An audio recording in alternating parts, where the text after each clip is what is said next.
Okay, so this is a video about how to repair a ladder or a run in a sweater. This is a store-bought sweater that a friend of mine bought, or maybe I think she ordered it online. And when it arrived, unfortunately, it looked like this. And so she wanted to know how you might repair such a thing. So before, you really need 4 things to repair a sweater like this. You need some yarn that's of a similar color and weight, a crochet hook, and you might need to experiment with different sizes. This one happens to be a 3.5 millimeter crochet hook, and you can test that by just looking at the general size of the stitches. And you also need a darning needle and a safety pin. So the first thing, if you've never repaired a sweater like this, one thing to really understand about repairing these sweaters is to understand what knitted fabric is actually made from, or what it actually looks like close up. This is an image from Tech Knitter. If you have a look, if you Google Tech Knitter, there's some really wonderful tutorials there, really great illustrations. This particular one actually describes exactly what's going on here. So you can see that knitting, and in particular this type of knitting, which is flat, it's called stockinette stitch, is made up of a whole bunch of yarn that's kind of created loops as you go along. And what's happened in the sweater is that one of these loops has actually broken, and all of the loops below it have come apart and created a ladder stitch. So, because it looks like a ladder. And so the goal then is to restore not just this stitch, but to reinforce the line of stitches that the broken stitch lives in. We're going to come back to this one later. This is what it looks like on the back, and it's essentially the same, this back of the fabric rather. It's the same as this, except all of the loops you can see go kind of behind each other, and this is what it looks like from behind, and that's going to be useful later on. I'm actually going to use a different piece of fabric because the sweater that I'm repairing is has some very fuzzy threads, and it's very difficult to see what's happening there.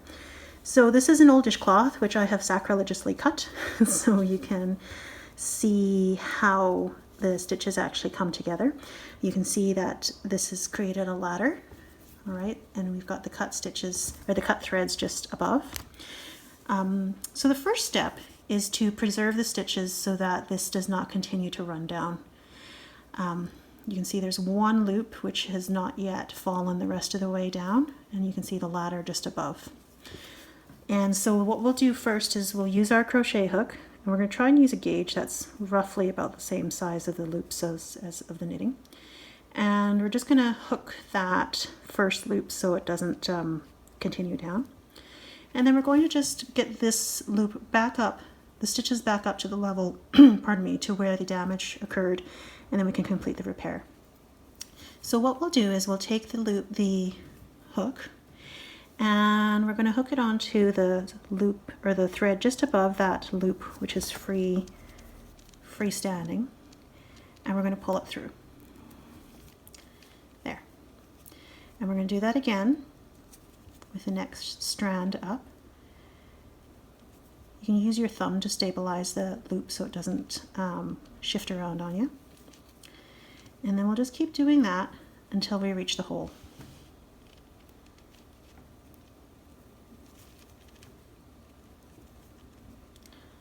Right, so this is my last one. And now I've reached the hole. So there's nothing really I can do about this right now. There's nothing to hook it to. I've got a broken thread there. I've got to do that repair before I can do anything more with this loop. So what I'll do then is I'm going to take my safety pins, and we're going to stick it through that loop so that it doesn't fall down anymore. It doesn't continue to ladder down. You can use these stitch markers, which I keep getting from people. I break these all the time because I'm a bit too rough with my hands apparently. So the safety pin works just as well. Okay, so now we can pull our crochet hook out, and you can see that loop is secured. It's not going to continue falling down. So now we need to repair that hole. And what we need to do in order to repair that hole is to inspect what's missing and what needs to be restored, and we can do that. We're going to go back to our diagram so we can understand that a bit better. Okay, so back to our diagram. Here's the broken stitch, and we're going to do something called a duplicate stitch in order to repair this, and it is as exactly as it sounds. We're going to duplicate the stitches adjacent to the hole. We're going to restore that broken stitch, and then we're going to duplicate the stitches afterwards. And in doing so, we're actually reinforcing the fabric so that even though we might have some threads to weave in later, this fabric is going to be really nice and strong. If we look at the structure of the stitches, the way knitting goes, you can see that knitting is a series of loops which intertwine with each other.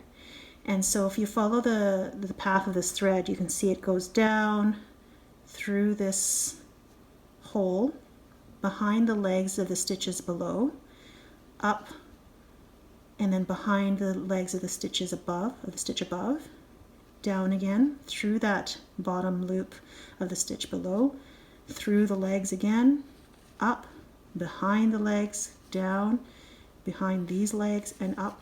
And so it's this rhythm that you really need to familiarize yourself with when you are making a repair. It's kind of nice to be able to practice this maybe on another piece of fabric and practice just duplicating the stitches and see if you can follow the trail of the yarn so that when it comes to making a repair, you have a basic idea of at least where the thread ought to be going. So for this repair, I'm actually going to use a contrasting color of yarn so you can see it a bit better. Obviously, in your repair, you're going to choose a yarn that you can't see, otherwise it kind of defeats the purpose of repairing it. You want it to look as professional or as inconspicuous as possible. So this is where you're going to use your darning needle, thread it through and get it ready for your repair. And we're just going to set that aside for now. So let's go back to our fabric, and we're just going to inspect what's happened here. So you can see you've got this broken thread here, you've got this broken thread here. And what's important to do is to just follow the trail of the stitches, or of the broken thread rather, to the stitches before, so we can understand how we can duplicate those stitches. We're going to watch to see when we get close to our broken area here, and then we're going to follow the broken thread again so that we can restore that path with our new thread. And we're also of course going to incorporate this loop which we have conserved from running down the rest of the fabric. Okay, so I'm going to take my thread and darning needle, and I'm going to look to see where that broken thread is coming from. So if you look carefully, here's the broken thread. It's going back through this loop here. It's coming up. It's going behind these two legs here. It comes back down. It goes back through this hole here, behind these two threads and up, behind these two legs here and down, through this hole and behind again, and up and behind this loop here. So I'm actually going to go back a couple of stitches because we want to duplicate these stitches, create the reinforcement so that when we come to replacing this, we have a nice strong anchor for this repair. So I'm going to actually pull back here, down. I think I'm going to start from about here. Actually, I'll go back one more to about here. And I'm just going to start the base of the first duplicate stitch. So the stitch I'm duplicating is actually this one right here, the one that I've got the needle through. So I'm actually going to make sure I bring my needle up and behind the legs of the loop above that stitch. I'm going to pull it through. You can see how it's duplicating the leg of that first stitch, and then I'm going to bring it back down into this hole going to tuck it through. I'm actually following this leg in behind. I'm going to tuck it into the hole of the next adjacent lower stitch. So you can see how that stitch has now been duplicated. Now I'm going to come back up, I'm going to follow that thread up, tuck it behind. Now I've made that right leg of that stitch, and I'm going to follow it back down through the hole, and I'm going to tuck it to through the leg of the next adjacent stitch. Now it's duplicated that stitch. Okay, so you can see how it's really just following that thread to mimic or duplicate the stitches. So now I'm coming near the area that I need to repair. So let's just duplicate this stitch now. Bring it down.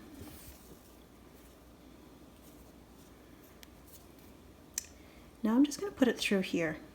Now the thing is, I've got a hole here. I've got nothing to work with, and that's because this is where we're going to join it on to the stitch that we preserved from earlier. So we're going to poke it through that leg and in behind the leg of this loop.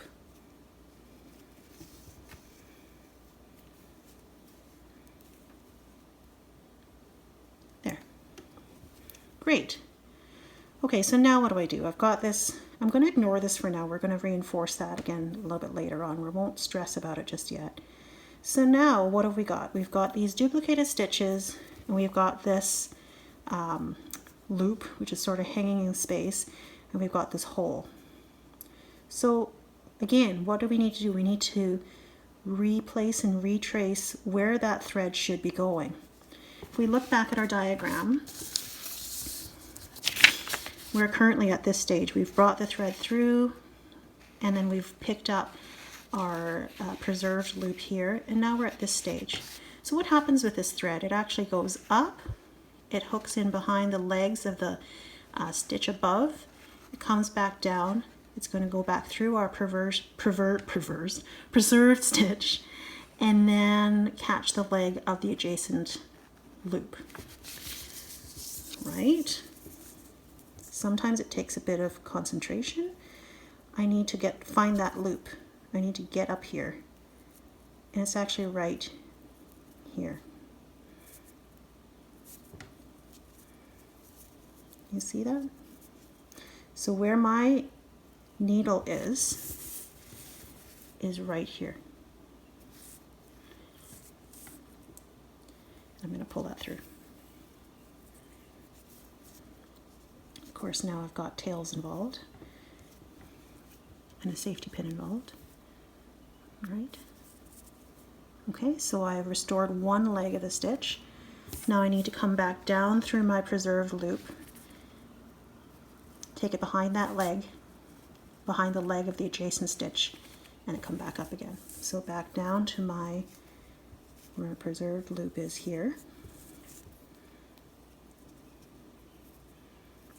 through the leg of the adjacent stitch, and pull that through. This is now secured, so I'm going to take this out of the way so it can stop interfering with our work. Great. Okay. And then I'm going to continue the duplicate stitches a few more stitches to the left, just so that I can reinforce this fabric. So again, I'm going to follow this thread up, bring it back behind the legs of the stitch above.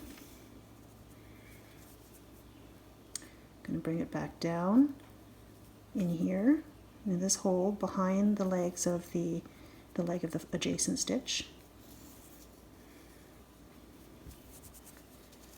Okay. And again, follow it up and behind here and down.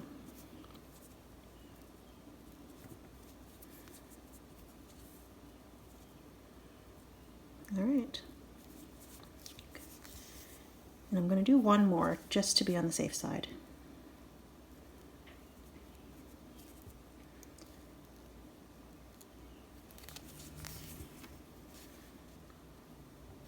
Now what I'm going to do is I'm actually going to pass this thread through to the back now, because I'm going to clean it up. I'm going to secure these loose ends. And as I said earlier, I was taught to never tie a knot in thread, in yarn rather, because that's how you can end up with unstable joins, and that's how you end up with holes in your knitting. So what we're going to do is we're going to weave these ends through on the back. And that's where our other diagram comes into play.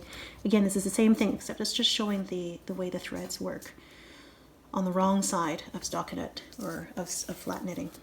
Okay, so now I'm looking at the wrong side of the fabric. I've pushed my needle through, and now I'm actually going to go back again and duplicate the stitches on the other side, just to give some extra reinforcement. While I'm doing that, I'm actually also going to take these loose ends from the original damaged stitches, and I'm going to tack them down at the same time, just so that we know for sure that these aren't going to unravel at a later stage. So now that I'm looking at the wrong side, I'm going to follow my stitches, this time going kind of pushing through the fabric to the right side of the fabric, and then creating these loops, following the thread, the path of the thread through. So let's just look and see where we are. Now I'm here. I'm actually going to follow the path of this little guy here. It goes up through here, this bump, up to this bump, and I'm going to pull it through. Now I'm following it through this bump here, back down,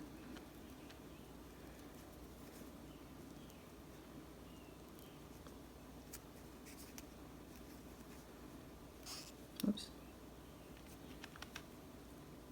there we go, and again following it along here, following that loop up through this little bump here and up. I'm going to follow it back over here, down. You notice when I'm going downwards it's kind of at an angle. It's because when we come back down we have to go under this loop and then under the top of this loop, so it's sort of an angled path. So here we are. This is the damaged stitch which we've reinstated, and here's this sort of loose wild thread. So when I'm going to duplicate this one, I'm actually going to stick my yarn through the plies of this broken thread like that, and then I'm going to keep it on my thread, on my needle, put it through this loop here while I duplicate this stitch. And in doing so, I'm starting to tack that down. Now I'm following the this thread here. This is the reinstated one. I'm going to bring it back down. Okay. Oops. Drop my needle. Back down. Through here. And as I'm coming back down again, I think what I might do is see if I can tack that thread down a bit more by sticking it onto the end of the needle. I don't know if I can do that like this. Yeah, let's do that. Good. And here I've got another loose thread here. I'm going to tack that down. I'm actually going to do those two at the same time. Catch those plies. Can I do that? Maybe not so much. I'll come back and tack that down a little bit more later on. In the meantime, let's tack this guy down. Let's grab it. While at the same, no, let's not. Let's just go through and duplicate this stitch here. Sort of trial and error when you do this. There we go. And then back down again.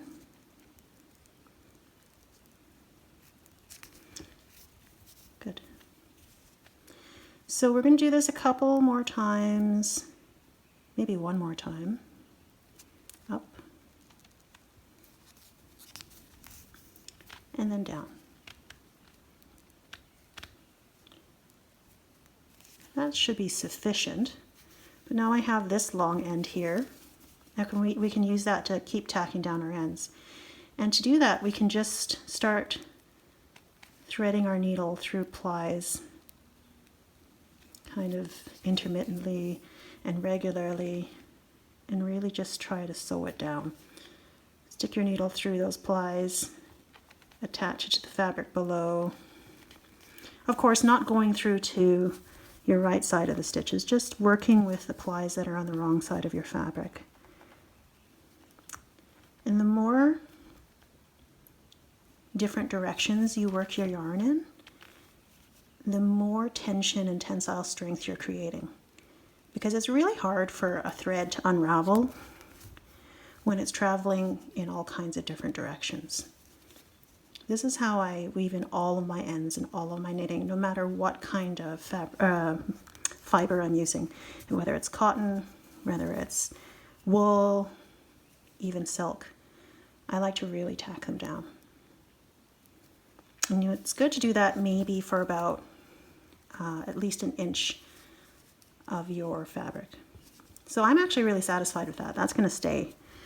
So I can cut that off. I always leave a little tail as well, just because it doesn't really matter. It's on the wrong side of the fabric. So I'm going to go back to the right side of the fabric, and I'm actually will do the same thing with this thread here. I'm actually going to poke it through to the wrong side of the fabric, and then I'm going to do a few more duplicate stitches, and then I'll weave it in. And once that is complete, the repair is complete. I'll just bring this back here. This time, because I've reinforced my stitches here, I'm just going to duplicate stitch just a few times on this side and then weave it in through the plies. So maybe I'll just do this guy here.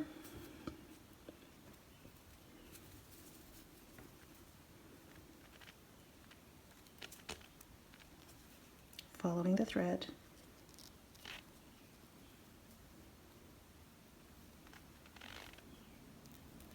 There we go. Follow it across and up. Follow it across and down. And now I'm just going to tack it down. I'll just start catching the plies like this.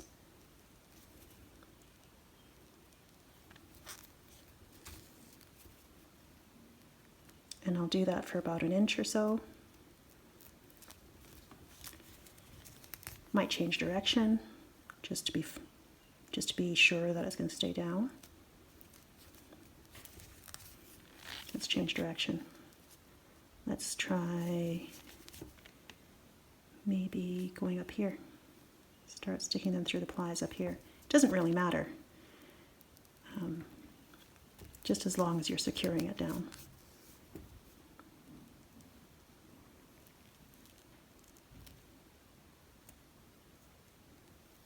This cotton sure has been used a lot. That's what the washcloths are for. They're for being used and they get really rough. Nice thing about washcloths though is they rarely get holes in them because they're made of such tough cotton, and then as you use them they actually get stronger. I could probably do that a bit better. Let's do one more right through this ply here. Good. Okay, we can cut that off. Alright, so that's the repair complete. So in this video what we've done is we've learned how to pick up all the stitches in a ladder. We've learned how to duplicate stitch across to repair a hole. And we've learned how to duplicate stitch on the wrong side of the fabric and then tack down our ends so that they stay in place after washing. So in case you're wanting to see the final product, this is the repair. And I think you'd be hard pressed to find it. The back, you can see, probably tell where it is. That's where all of the broken stitches were that I darned into place. I've duplicated stitches and reinforced rather the duplicated stitches that I created. And then I've gone back and forth and woven those stitches in so that they should stay in place after repeated washings. You can probably tell it's right kind of along this area here, just because the stitches are slightly different in tension, but once that gets washed, it'll hardly be noticeable. So I hope that helps, and I hope that helps you to repair some of your damaged knits. Thanks for watching.